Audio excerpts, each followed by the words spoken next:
Okay, we have a caller on the line, I think. Or Hello? Hi, you're on the air. Yes, I have 3 specific questions I want to ask. I hope they can be addressed concisely. The first thing, Dr. Peat, you just touched very simply on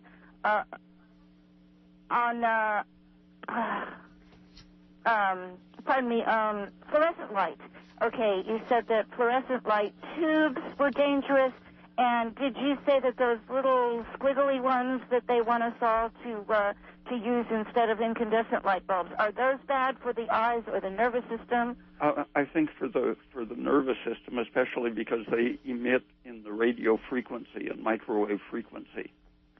So those little squiggly fluorescent lights are related to microwaves? They do emit, that kind of radiation. Because they're uncomfortable to me. I don't like them. And everybody tries to tell me that they're not as bad as the long tube old-fashioned ones, and that they diffuse the light, and that they're okay, and that they're better than incandescent because they save energy. Now, if it saves energy, fine, but if it doesn't save the energy of the person, it costs more energy to make them. And the disposing of them is very energy expensive. Exactly. Because of the mercury in them. So you think it's better to stick with incandescent bulbs?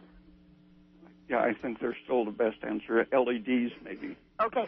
Now, my other question is, now I don't have any computers or anything like that, but when I go visit my daughter, she's got all kinds of fax machines and computers and electronic stuff. And when the lights go out, and she's got a lot of these in the guest room, and when the lights go out, these lights, all these different colors, green and blue and red, lights coming from the machines are powerful and penetrating.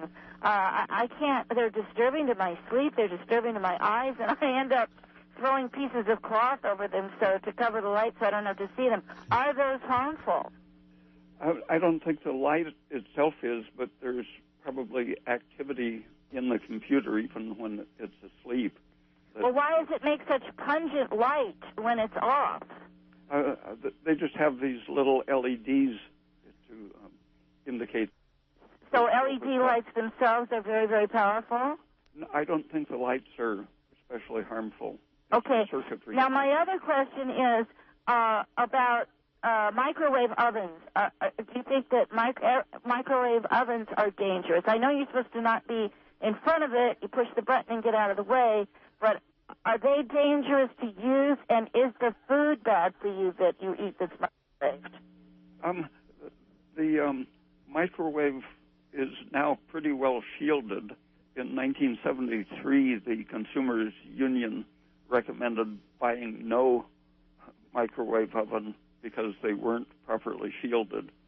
But now if you don't stand near them and just use them for a couple minutes, they aren't one of the worst problems. Okay, but what about the food you eat? Does it do something to the food to make it less nutritious or bad for you in any way? No, it's basically like boiling the food. Because I thought that it was it stirred up the molecules and heated it up from the inside, and that somehow was destructive to the nutrients. That's not true? No, it's just like boiling. Oh. It does heat damage, but nothing much worse. And the other reason why the fluorescent twirly things and the fluorescent tubes are bad is because they don't emit a lot of red light, which is what incandescents do. Yeah, they have always disturbed my nervous system and made me feel uptight around them. And people think I'm crazy. Well, thank you very much for your call, and I hope we answered your questions.